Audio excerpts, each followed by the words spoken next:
Pak Prabowo menghadapi debt ceiling sudah hampir tercapai. BUMN ini bukan jadi sumber penerimaan dana antara.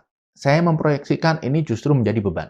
Indonesia itu mengalami cedera di bidang ekonomi karena terus-menerus menembak kaki sendiri. Setiap hari jutaan orang itu memelototi pasar modal kita. Ini bukan orang-orang biasa, bukan penonton sinetron. Ini adalah orang yang punya dana besar, mereka investor. Ketika ada yang tidak benar di pasar modal kita, maka ini showcase ekonomi kita, trust kepada ekonomi kita juga turun. Sekarang ini ada burung-burung bangkai yang terbang, mereka seperti George Soros, yang mencoba melihat kondisi keuangan suatu negara, mata uangnya seberapa kuat, seberapa independen central bank-nya. Ketika saatnya tepat, mereka akan masuk, mereka akan memporak-porandakan ekonomi suatu negara, dan mereka tidak peduli.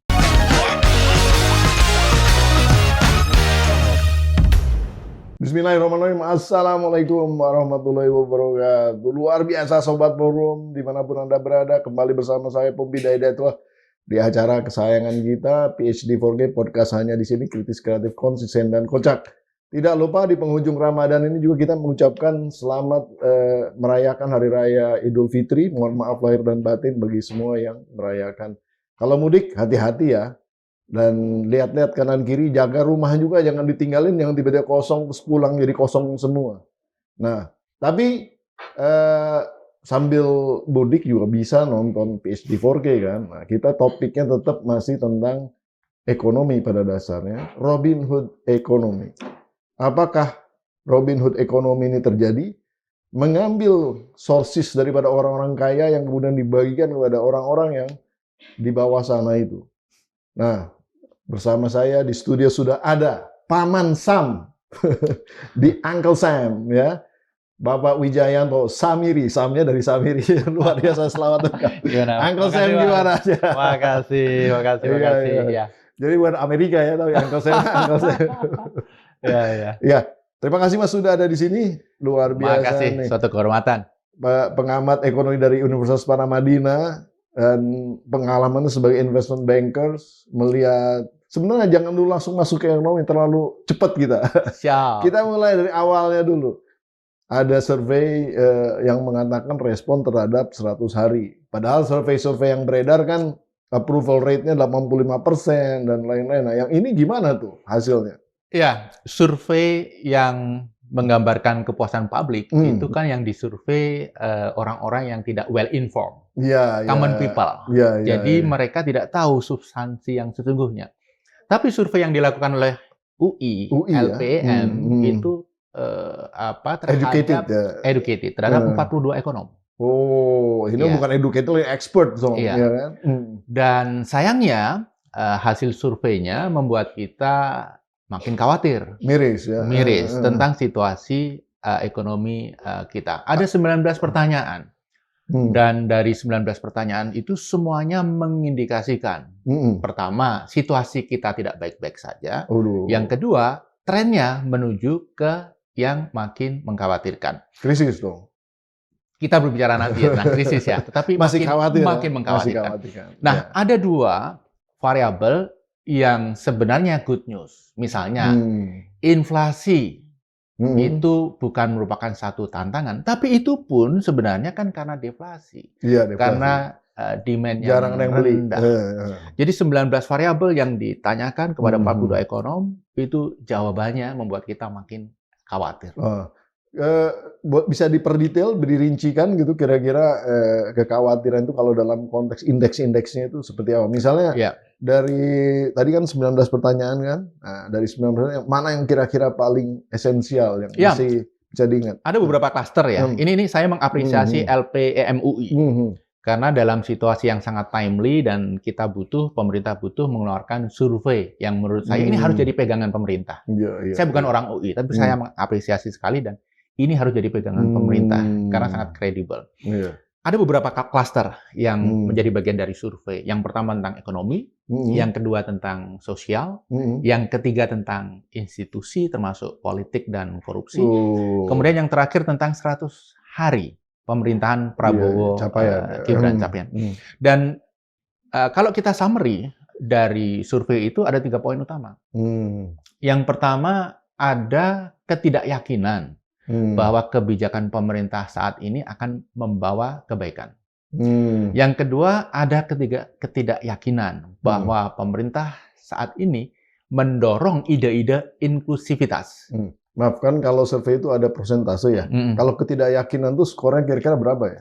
Jadi kira-kira di bawah 50 lah ya. 60%, 80% tinggi berarti. Itu mengatakan tidak yakin. Ini survei ini hasilnya sangat ekstrim. Iya. Jadi besar sekali proporsi yang menyatakan tidak yakin. Jadi yang pertama tadi masalah kebijakan yang membuat mereka tidak yakin. Yang kedua masalah keberpihakan pemerintah saat ini kepada masalah inklusivitas, ketimpangan ekonomi, pemerataan ekonomi. Kemudian yang terakhir, yang ketiga, ada ketidakyakinan bahwa transformasi institusional, artinya pemerintah sekarang yang menjalankan ini, akan berhasil melaksanakan program dengan baik. Jadi 3 hal itu sebenarnya sudah mengcover semuanya. Kita harus berusaha keras untuk menemukan alasan untuk tetap optimis. Saya punya prinsip, Mas, giving the benefit of the doubt.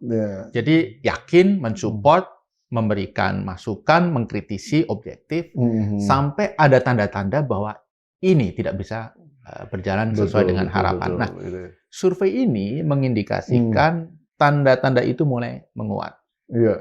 Dan saya merasa pemerintah tidak boleh telat. Kalau telat merespon, telat memperbaiki diri, maka akan makin sulit. Survei ini juga membandingkan kok tentang administrasi yang sekarang, pemerintah yang sekarang dengan pemerintah yang sebelumnya. Surprisingly, banyak yang mengatakan terkait misalnya pemberantasan korupsi, terkait stabilitas politik, itu zaman Pak Jokowi, jilid 2, itu jauh lebih bagus daripada kondisi saat ini. Nah, ini warning yang sangat kuat, alarm yang sangat kuat bagi pemerintahan Pak Prabowo untuk memperbaiki diri. Apakah ada semacam spesifikasi? Kan tadi kan kebijakan, terus yang ada hubungannya dengan personil-personil yang memang dipilih di kabinet. Sangat. Ada ya, ada hubungannya itu ya. Karena pada prinsipnya kan begini, kalau kita berbicara masalah pemerintahan, ideologi mindset pemerintahan itu satu hal. Kemudian leadership presiden itu satu hal. Tapi mereka yang menjalankan di lapangan, para menteri, itu hal yang lain. Nah, belum lagi kalau kita berbicara masalah koordinasi. Kalau kita lihat, Mas Pompi, dari zaman Pak SBY 1-2, Pak Jokowi 1-2, apapun situasinya, kabinet itu berjalan secara koheren. Karena ada 2 komponen yang mengatur ini, Seskap dan Setnek. Ini adalah tangan presiden untuk memastikan kabinet koheren. Nah, saat ini rasanya peran 2 komponen itu masih belum kentara. Saya tidak tahu apakah Pak Prabowo ingin lead langsung, tapi kalau lead langsung 48 menteri ini spektrumnya terlalu luas, sulit mengontrol. Sebenarnya 2 komponen itu perlu ditingkatkan perannya, dan Menko sekarang ini belum diberdayakan. Tapi kan tim ekonominya ada Sri Mulyani, PMUI juga dulu. Ya.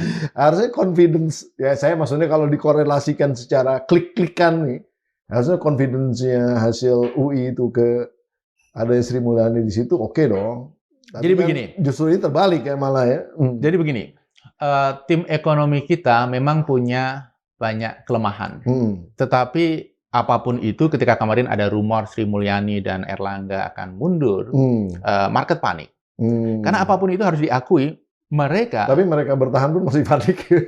Dalam list kabinet, mereka termasuk yang dianggap kredibel.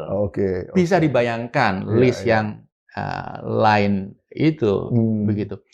Jadi memang kalau itu tim ya, bukan cuma 1 atau 2 orang gitu ya. Betul, harus tim, harus koheren. Ada satu hal yang sebenarnya dinantikan oleh banyak pihak, yang saat ini belum dideliver oleh pemerintah. Apa itu? Kita semua itu masih bingung. Pemerintah ini akan membawa Indonesia kemana? Apa rencananya? Siapa yang mengeksekusi? Kemudian timeline-nya seperti apa? Ada begitu banyak kejutan-kejutan, kebijakan-kebijakan bombastis. Kita bisa sebutlah MBG, kita bisa sebut Danantara. Belum lagi muncul Koperasi Merah Putih, belum lagi muncul penghematan APBN yang tanpa teknokrasi yang jelas, kemudian dikomunikasikan dengan cara yang tidak proper. Sehingga sampai sekarang ini terus terang semua masih bingung. Makanya ada salah satu penulis di Bloomberg mengatakan bahwa Indonesia itu mengalami cedera di bidang ekonomi karena terus-menerus menembak kaki sendiri. Self-inflicted economic wound. Ini terjadi. Jadi begini, ada begitu banyak kebijakan, tetapi tidak koheren, tidak realistis, tanpa basis teknokrasi yang jelas. Ini seperti menembak kaki sendiri. Betul. Self-inflicted wound. Makanya survei UI itu juga mengatakan situasi kita saat ini lebih buruk daripada situasi kita 3 bulan yang lalu. Dan situasi 3 bulan yang lalu diperkirakan lebih buruk daripada situasi kita saat ini. Ini artinya ada penurunan yang konsisten. Karena self-inflicted wound. Misalnya, UMP dinaikkan mendadak tiba-tiba 6,5%. Betul. Sangat populis tuh. Sangat populis. Tapi ya pengusaha terpojok. PPN 12%. Last minute dibatalkan. Ketika kabinet sudah berbulan-bulan berjuang mempertahankan, tiba-tiba dibatalkan last minute.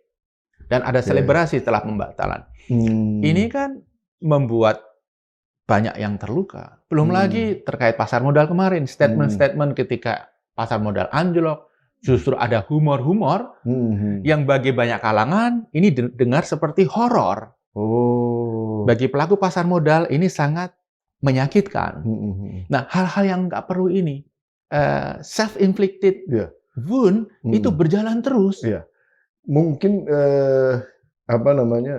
komunikasi itu menjadi sangat penting di dalam konteks banyak kegamangan seperti ini di publik ya. Artinya dibutuhkan satu basis komunikasi publik yang seragam. Nah, ini tidak terjadi.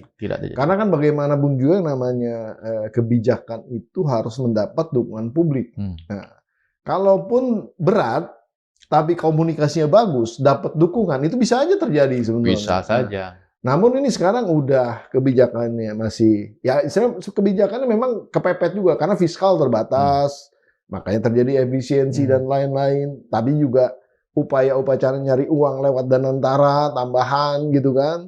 Terus kemudian tadi MBG menjadi satu target populis yang mega populismenya gitu ya. Artinya tidak hanya dalam konteks memperhatikan tadi Robin Hood ekonominya yang saya sebut di depan, tapi juga katanya bisa menghidupkan basis mikroekonomi di bawah, di level bawah. MBG ya? MBG. Nah, tergantung modelnya sih. Saya sendiri juga belum pernah melihat paparan yang final tentang modeling implementasinya ya.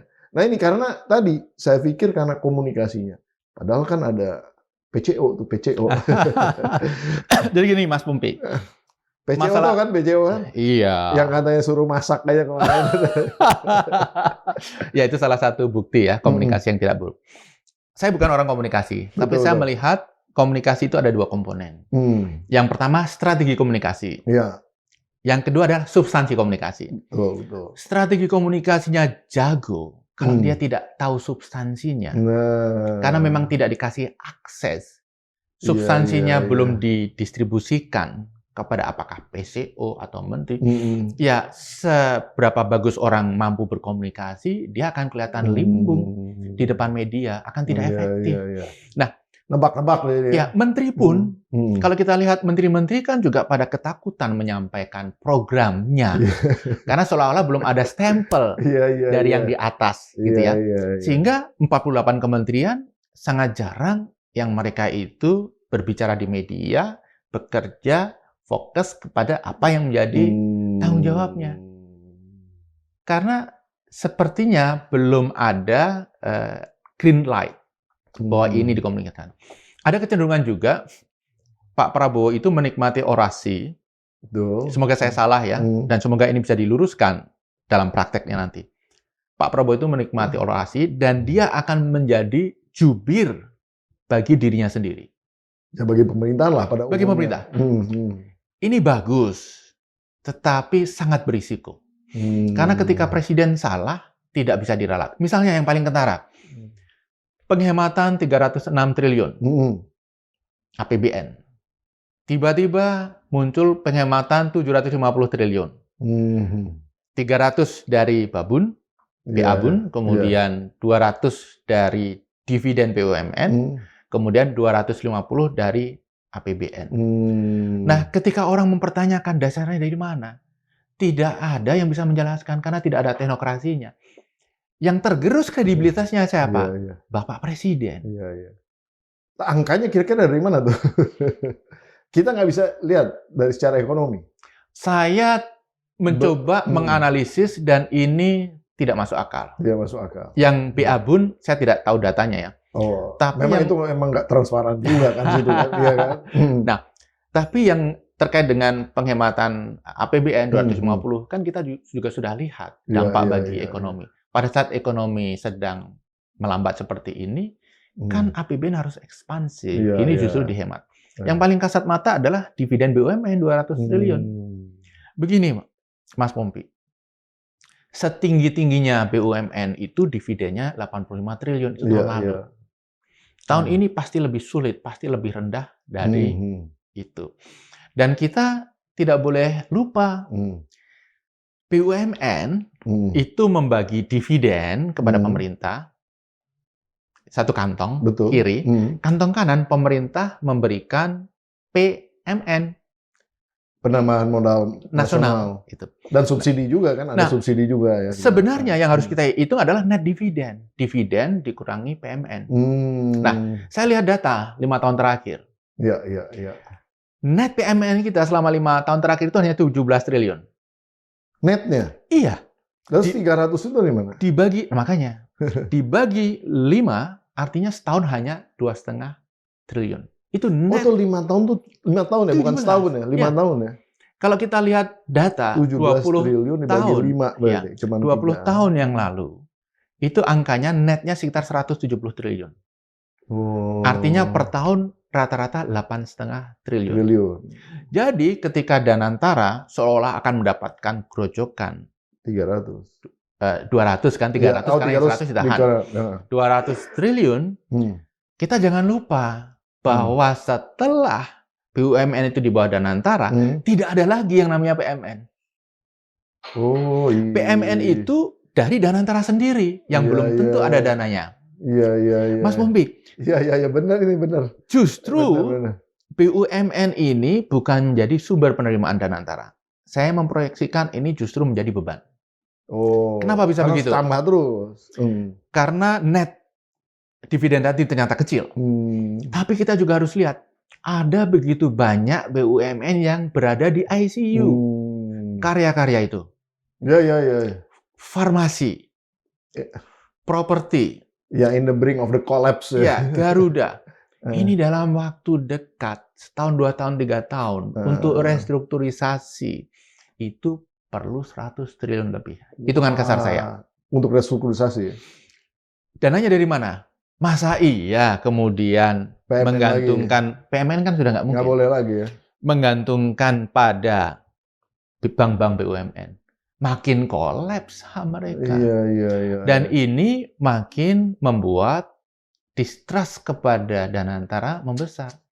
Orang ingin investasi di Danantara, di saham BUMN publik untuk mendapatkan dividen. Kok ternyata ini dimanfaatkan untuk melakukan hal-hal seperti ini. Iya. Jadi hari ini katanya akan diumumkan timnya Semoga timnya solid. Mudah-mudahan ya. Karena timnya solid saja ini pekerjaan berat. Dan yang paling penting kredibilitas dan profesionalisme ya. Apalagi kalau bukan tim yang kredibel, yang tidak profesional, yang ketika dia ditunjuk, yang dihadapin pertama adalah distrust public, distrust investor. Itu headwind luar biasa yang membuat mereka sulit untuk berjalan maju ke depan. Nah, banyak yang bicara utang kita itu kan 800-an triliun, ya kan? Terus kemudian juga 8.000. Sorry, kok 800? 8.000 biasa. Nolnya loncat dikit. Karena optimis sekali ya, ini. Bukan. Nolnya loncat dikit. Suka. Terus kemudian juga ada yang ngitung sebenarnya kalau dari segi penjaminan sebetulnya kita tuh total ya istilahnya obligasi yang kita pegang, maksudnya pemerintah yang pegang itu jauh lebih di atas itu, bisa 20-an ribu triliun sebetulnya. Ya. Nah, artinya maksudnya gini, ini kita udah punya beban hutang yang luar biasa dahsyat. Dan antara dimainkan ini kan sebenarnya bukan di dalam konteks gratisan. Ini menciptakan utang baru sebetulnya.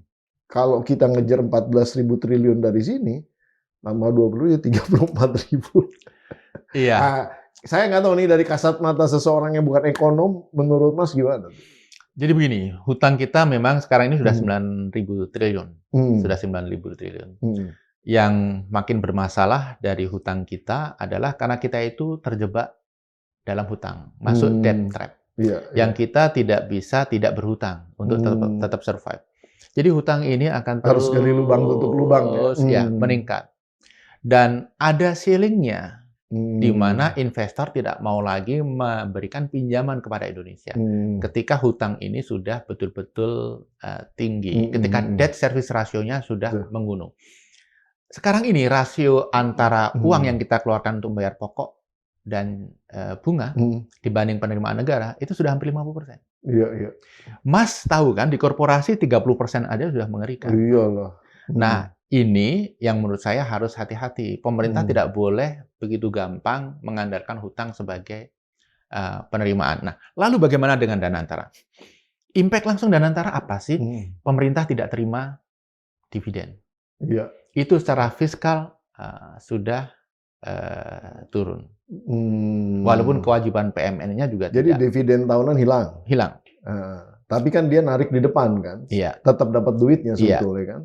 Iya. Jadi dividen hilang. Kemudian yang kedua, kita berada dalam situasi di mana ekonomi Indonesia dianggap berisiko tinggi. Kita dalam situasi di mana ekonomi global juga sedang berisiko tinggi. Dan antara itu kan ada dua arm. Yang satu adalah arm operasional BUMN, yang satu adalah arm SWF-nya, investasi. Yang arm investasi ini saya tidak yakin kita bisa mendapatkan dana leverage yang dari luar negeri. Kenapa? Ya reputasi kita kan sedang berat. Pasar modal kita sedang dihajar habis-habisan. Itu pun pemerintah seolah-olah cuek saja. Pasar modal kita memang dari sisi rasio terhadap PDB itu masih 45%. Dari 55% sekarang 47%. Besar lah, tapi lebih kecil daripada negara lain. Tetapi tidak boleh dianaktirikan. Karena ini wajah kita. Wajah investasi kita. Yang setiap hari jutaan orang itu memelototi pasar modal kita. Ini bukan orang-orang biasa, bukan penonton sinetron. Ini adalah orang yang punya dana besar, mereka investor. Ketika ada yang tidak benar di pasar modal kita, maka ini showcase ekonomi kita, trust kepada ekonomi kita juga turun. Banyak pihak yang mengatakan pasar modal itu leading indikator. Secara substansi iya, tapi yang tidak kalah penting adalah secara persepsi. Begini, bagaimana mungkin investor bisa percaya kepada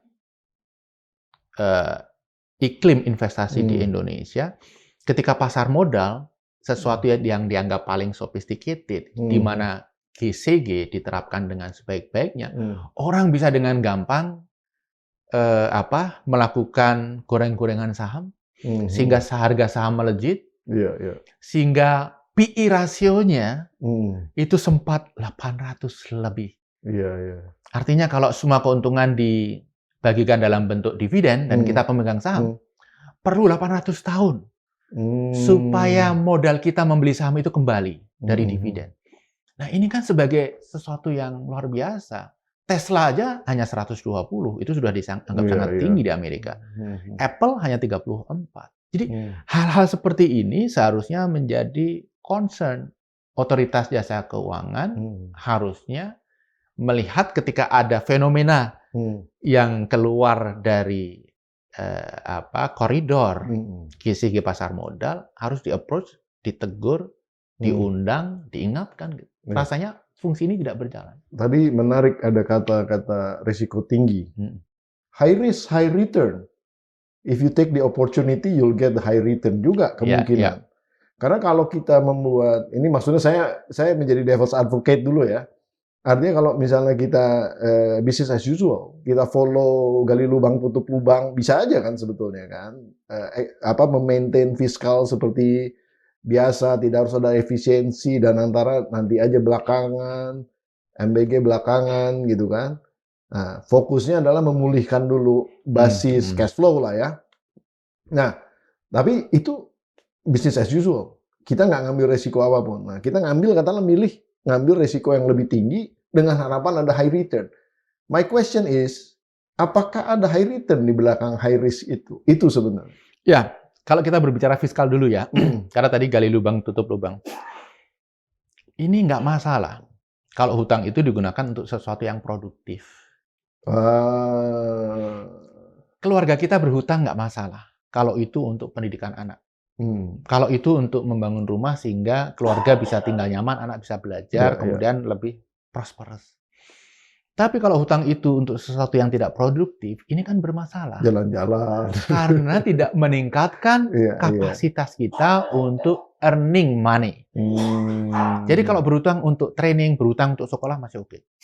Tapi kalau berhutang untuk bikin rumah kedua, mobil ketiga, padahal sebenarnya kita sudah punya rumah, gitu ya, sudah punya ibu kota, bikin ibu kota baru, gitu, yang tidak produktif, ya ini akan semakin memperberat kita. Cicilan yang kita bayarkan melejit, tetapi kapasitas kita untuk mendatangkan pendapatan berkurang. Dan Mas, kita harus hati-hati loh Mas. Pemerintah Prabowo ini adalah pemerintah di mana kapasitas berhutang kita sudah terbatas. Pemerintah Pak Jokowi itu adalah pemerintah di mana kita masih punya kapasitas berhutang yang luar biasa. Keleluasaan ya. Mas, do the simple calculation. GDP kita 22.000. GDP kita di tahun 2014 12.000 triliun. Ya. Oke, kita anggap time value of money 22.000 lah.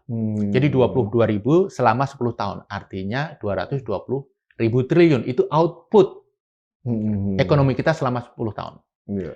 Selama periode itu, tambahan utang itu sekitar 6.500. Mas, kalkulasi sederhana aja. 6.500 dibagi 220.000. Itu berapa persen?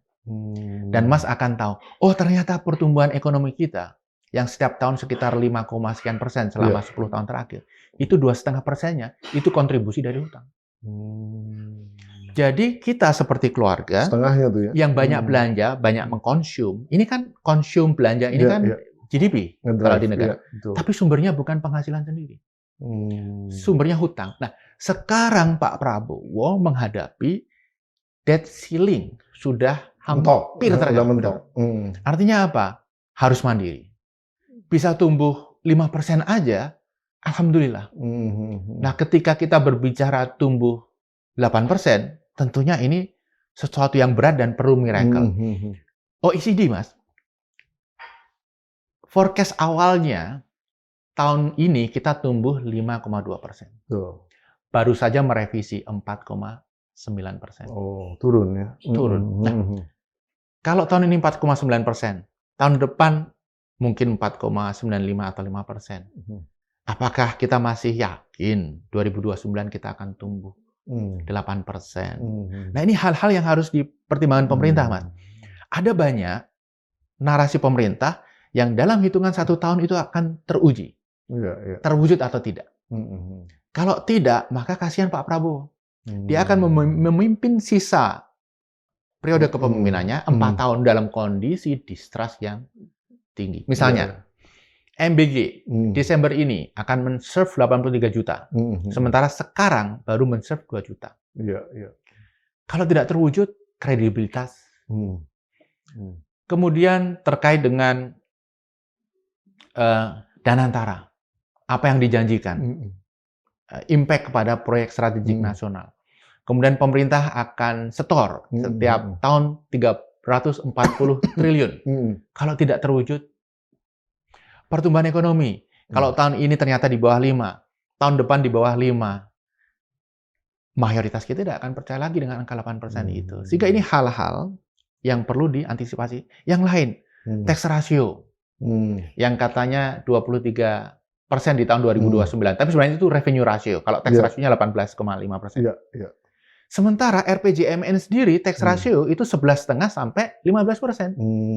Artinya oleh institusi pemerintah sendiri yang paling berkompeten membuat planning, angka 18,5% itu dianggap tidak rasional. Makanya hanya berani masukkan 15%. Atau too optimistic lah. Too optimistic. Yang ini konservatif, mungkin gitu. Iya. Nah, saya sih selalu mengatakan, udah pakai pendekatan bisnis aja. Pemerintah punya senario.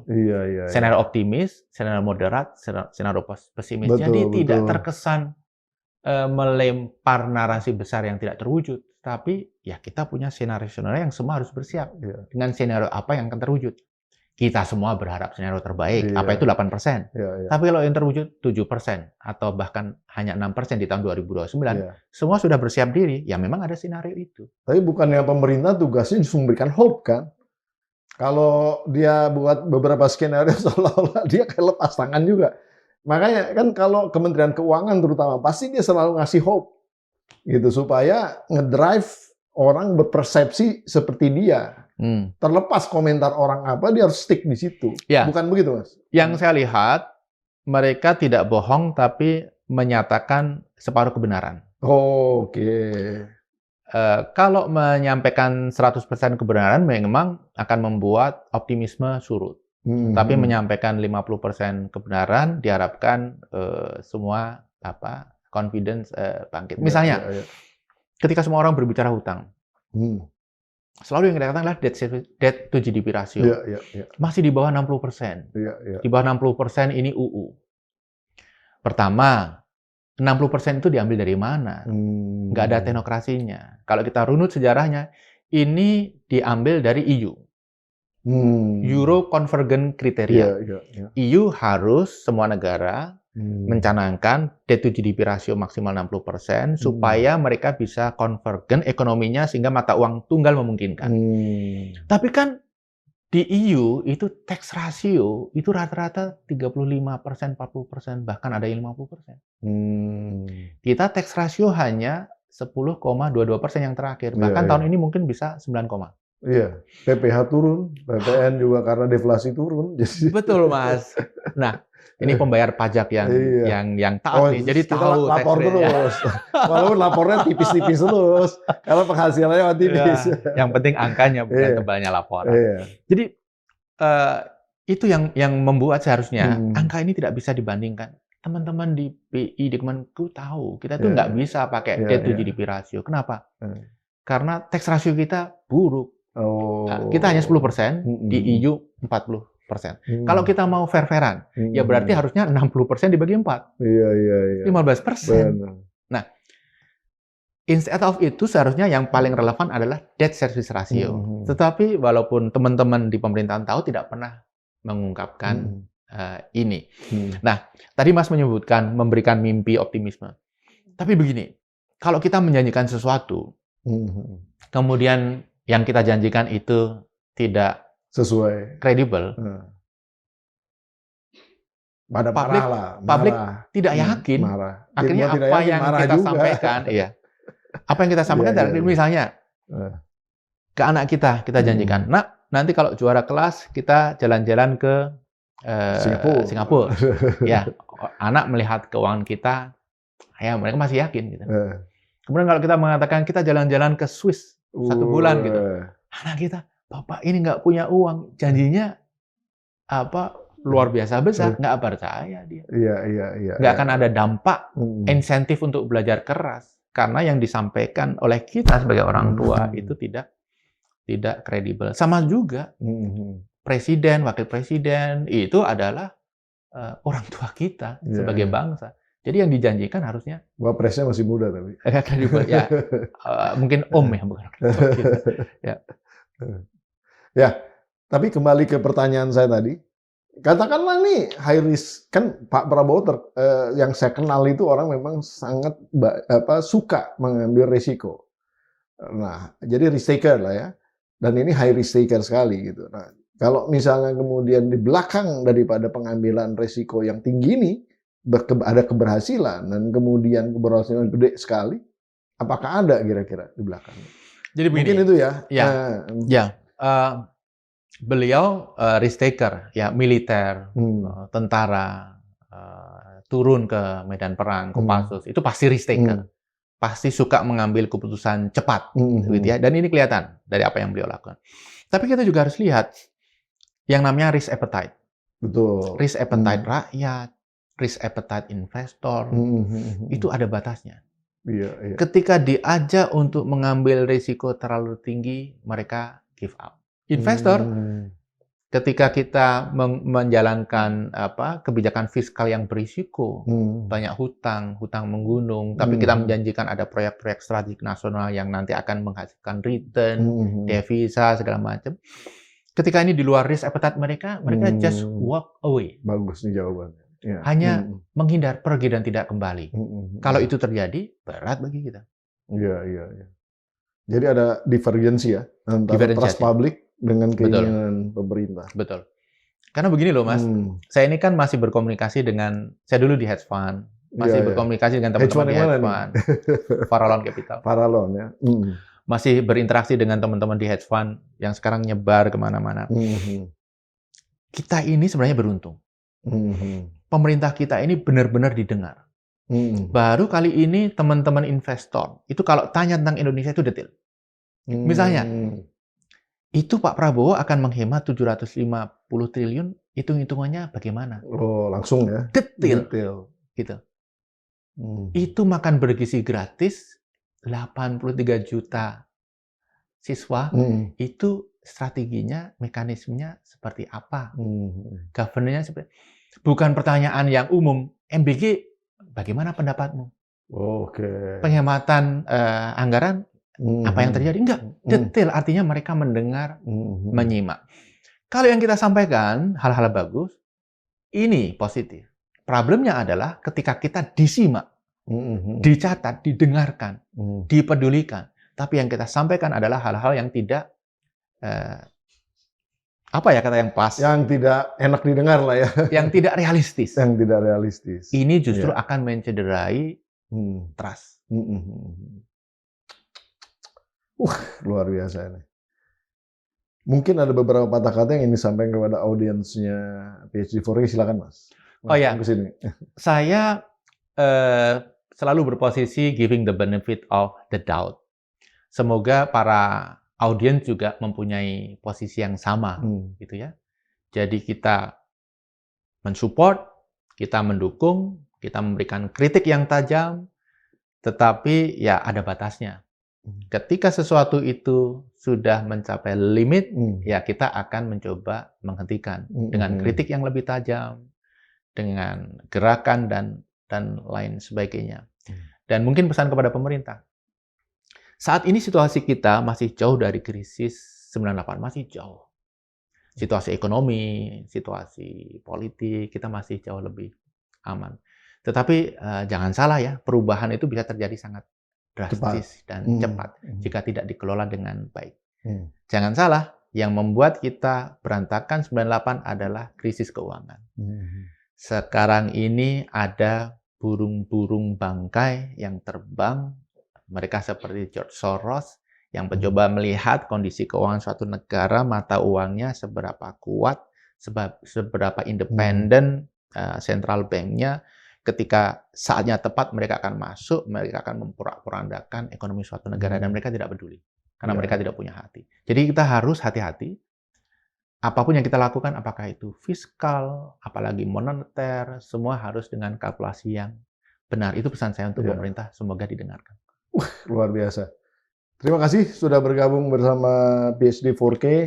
Jangan bosan nih, menarik. Saya senang sekali nanti. Bahasannya senang sekali. Nanti mungkin kita akan buat beberapa sambungan gitu ya dari apa yang kita omongin sekarang. Dan memang ini topiknya berat-berat nih, panjang nih kalau dibahas terus. Bisa berjam-jam. Tapi kita sambung aja di kesempatan berikutnya. Terima kasih Mas ya. Sama-sama. Nah, itu dia Sobat Forum. Pak Wijayanto Samiri yang luar biasa sekali memberikan analisa bahwa ya ketika kita ingin mengajak rakyat untuk kemudian melakukan satu pengambilan risiko yang luar biasa, ya kita harus tahu appetite ataupun selera daripada risikonya rakyat. Kalau kemudian rakyat tidak siap, ini bisa terjadi gap, divergensi antara kesepakatan antara rakyat dengan pemerintah di dalam konteks pengambilan kebijakan. Nah, di dalam konteks ekonomi ini memang menarik. High risk, high return. Bisa saja ketika berhasil nanti returnnya menjadi sangat tinggi gitu, high return. Tapi juga kalau resikonya dipaksakan untuk berlama-lama dan kemudian kita sulit di dalam konteks pengambilan high risk itu, mungkin rakyat juga sudah tidak sabar lagi dan bisa marah.